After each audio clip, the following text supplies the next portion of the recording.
మద్యం కుంభకోణం వ్యవహారంలో వాసుదేవరెడ్డిని సిఐడి ప్రశ్నిస్తుండటంతో వైసీపీ నేతల్లో వణుకు మొదలైందా? సిఐడి విచారణలో ఆయన ఆశ్చర్యకరమైన విషయాలను చెబుతూ ఉండడంతో సిఐడి దర్యాప్తు వైసీపీ పెద్దలపైకి మళ్లిందా? ముడుపులు అందుకున్న వారికి ముచ్చెమటలు పడుతున్నాయా?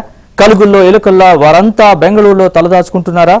భారీగా మద్యం ఆర్డర్లను దక్కించుకున్న డిస్టిలరీల యజమానులను కూడా సిఐడి పిలిపించి మాట్లాడుతోందా?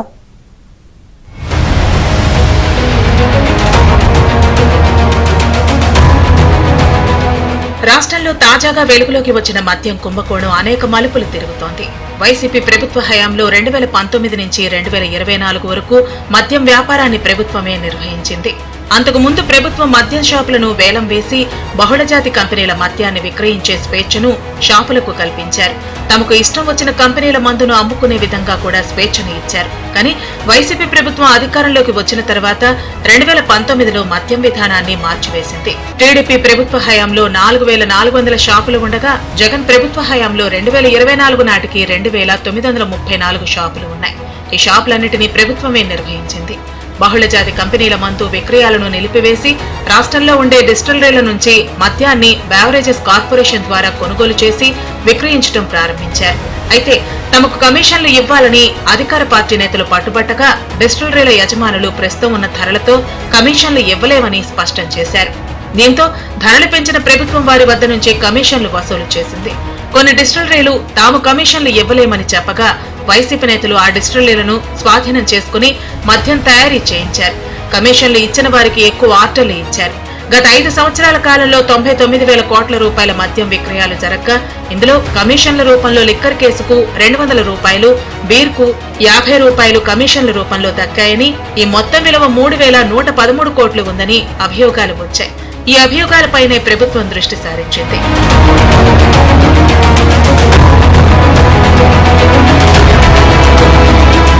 వైసీపీ ప్రభుత్వ హయాంలో కేంద్ర సర్వీసుల నుంచి డిప్యూటేషన్ పై వచ్చిన వాసుదేవరెడ్డిని ఏపీ బెవరేజెస్ కార్పొరేషన్ ఎండీగా నియమించారు. ఆయన హయాంలో ఎక్సైజ్ తో పాటు స్పెషల్ ఎన్ఫోర్స్మెంట్ బ్యూరోతో పాటుగా డిస్టిలరీల యజమానులను కూడా ఆయనే పిలిపించి మాట్లాడేవారు. ఎక్కువ కమిషన్లు ఇచ్చేవారికి ఆర్డర్లు ఎక్కువగా ఇచ్చారని కూడా ప్రస్తుత ప్రభుత్వానికి సమాచారం అందింది.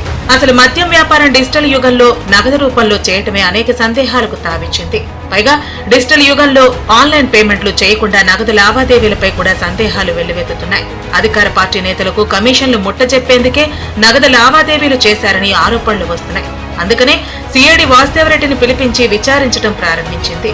ఈ విచారణలో వాసుదేవరెడ్డి ఆశ్చర్యకరమైన విషయాలు వెల్లడించడంతో ప్రస్తుత రాష్ట్ర ప్రభుత్వం ఈ దిశగా దర్యాప్తు ప్రారంభించింది. ఇందులో భాగంగానే బెంగళూరులో జగన్ నివాసమైన యలహంక ప్యాలెస్ వద్ద ఉన్న ఒక హోటల్లో తన లాయర్లతో భేటీ అయ్యారని సమాచారం అందడంతో సిఐడి విభాగం అక్కడకు వెళ్లి ఆయన్ను పిలిపించి విచారించింది. తమకు చెప్పకుండా అక్కడి నుంచి కదలవద్దని సిఐడి నిఘా కూడా విధించింది. వాసుదేవరెడ్డి ఇచ్చిన సమాచారం మేరకు వైసీపీ నేత కొన్ని డిస్టిలరీల యజమానులపై కూడా దృష్టి సారించారు. అనేక మంది ప్రాణాలను తీసిన దాంట్లో ముఖ్య పాత్ర వహించింది వాసుదేవరెడ్డి. ఆ వాసుదేవరెడ్డి వెనకాల ఉండేది సజ్జల రామకృష్ణారెడ్డి, భారతిరెడ్డి, జగన్మోహన్ రెడ్డి. 100 కోట్లు కాదు 1000 కోట్లు దోచుకున్నారు. రోజు డబ్బు లెక్క పెట్టుకున్నారు. ఆ వాసుదేవరెడ్డి చంద్రబాబు నాయుడు గతంలో నిష్పక్షపాతంగా పరిపాలన చేసి నిజాయితీగా పాలన చేసిన చంద్రబాబు నాయుడు గారి మీద కేసు పెట్టారు. ఈరోజు మేము తెలుగుదేశం పార్టీ అధికారంలోకి వచ్చాం, కూటమి అధికారంలోకి వచ్చాం. వాసుదేవరెడ్డిని వదిలిపెట్టే ప్రసక్తి లేదు. అతని మీద విచారణ జరుగుతూ ఉంది. ఎవిడెన్స్ కలెక్ట్ చేస్తాం. ఇంకా ఎవిడెన్స్ రావాల్సినట్టు ఉన్నాయి. వాటన్నిటి మీద సమగ్ర విచారణ చేస్తాం.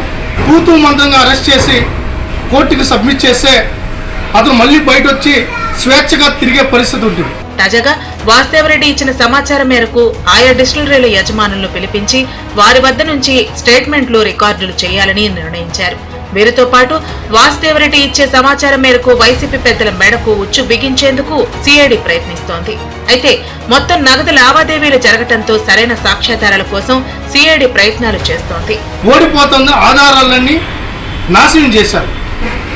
ఈరోజు ఆధారాలను లేకుండా చేశారు. వాటన్నిటిని మళ్ళీ రీకలెక్ట్ చేస్తారు. ఆ రీకలెక్ట్ చేసి ఎవరిని వదిలిపెట్టే ప్రసక్తి లేదు. తప్పు చేసిన ఏ అధికారిని వదిలిపెట్టే ప్రసక్తి లేదు. అది జగన్మోహన్ రెడ్డి అయినా, సజ్జల రామకృష్ణారెడ్డి అయినా, వాసుదేవరెడ్డి అయినా, ఎవరైనా కటకటాలకు వెళ్లాల్సిందే. కమిషన్ల రూపంలో వచ్చిన నగదుతో వైసీపీ నేతలు అప్పట్లో ఏమైనా కొనుగోలు చేశారా? వాసుదేవరెడ్డి లేదా వైసీపీ నేతలు నేరుగా కొనుగోలు చేయకుండా బినామీల ద్వారా ఏమైనా ఆస్తులు కొనుగోలు చేశారనే అంశంపై కూడా ఆరా తీస్తున్నారు. పూర్తి సాక్ష్యాధారాలు దొరికిన తర్వాత మాత్రమే మద్యం వ్యవహారంలో నిందితులను అదుపులోకి తీసుకునే అవకాశం ఉందని ఉన్నతాధికారి ఒకరు ఆఫ్ ద రికార్డుగా సోమవారం చెప్పారు. పైగా వైసీపీ నేతల్లో ముడుపులు అందుకున్న వారు సిఐడి దర్యాప్తు లోతుగా జరుగుతుండటంతో తీవ్ర ఆందోళనలో మునిగిపోయారు.